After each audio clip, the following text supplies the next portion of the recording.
ప్రతి ఒక్కరు కూడా మొక్కలు నాటాలనేటువంటి కార్యక్రమాన్ని చేపట్టమని ఇక్కడికి వచ్చినటువంటి రైతు సోదరులను, గ్రామస్తులను, కుటుంబ సభ్యులందరినీ కూడా పేరు పేరున నేను మిమ్మల్ని రిక్వెస్ట్ చేస్తా ఉన్నా.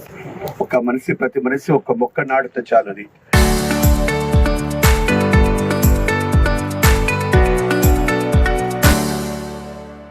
మహావనం అయిపోతుంది. ఇదే ఒక మొక్క. ప్రతి మనిషి ఒక్క ఇంటికి ఒక మొక్క నాటితే అదే వృక్షం అయిపోయి ఎన్నోసార్లు ఇదే బనగానపల్లి ఆసుపత్రిలో మనం చూసాం. ఆ రోజు నా యొక్క పుట్టినరోజు సందర్భంగా నాటినటువంటి మొక్కలు దాదాపుగా 60-70% అన్ని కూడా బతికినాయి.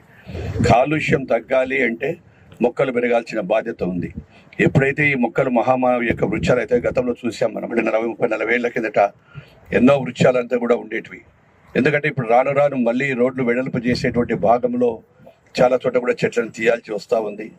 లేకుంటే పొలాల గట్టున కావచ్చు, ఇదే విధంగా రోడ్ల వెంట కూడా మన ఇండ్ల దగ్గర, మన కాంపౌండ్లో ప్రతి ఒక్కరు కూడా మొక్కలు నాటుకోవాలి. ఆ మొక్కలు నాటాలని చెప్పి కూడా అందరినీ కోరుకుంటా ఉన్నాము. ప్రతి ఒక్కరు కూడా మొక్కలు నాటాలనేటువంటి కార్యక్రమాన్ని చేపట్టమని ఇక్కడికి వచ్చినటువంటి రైతు సోదరులను, గ్రామస్తులను, కుటుంబ సభ్యులందరినీ కూడా పేరు పేరున నేను మిమ్మల్ని రిక్వెస్ట్ చేస్తా ఉన్నా. ప్రతి మనిషి ఒక మొక్క నాటితే చాలని.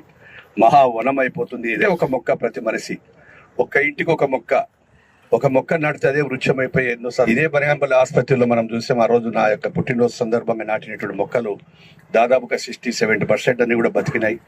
కాలుష్యం తగ్గాలి అంటే మొక్కలు పెరగాల్సిన బాధ్యత ఉంది.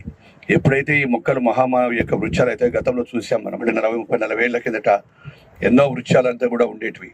ఎందుకంటే ఇప్పుడు రాను రాను మళ్ళీ రోడ్లు వెడల్పు చేసేటువంటి భాగంలో చాలా చోట కూడా చెట్లను తీయాల్సి వస్తూ ఉంది.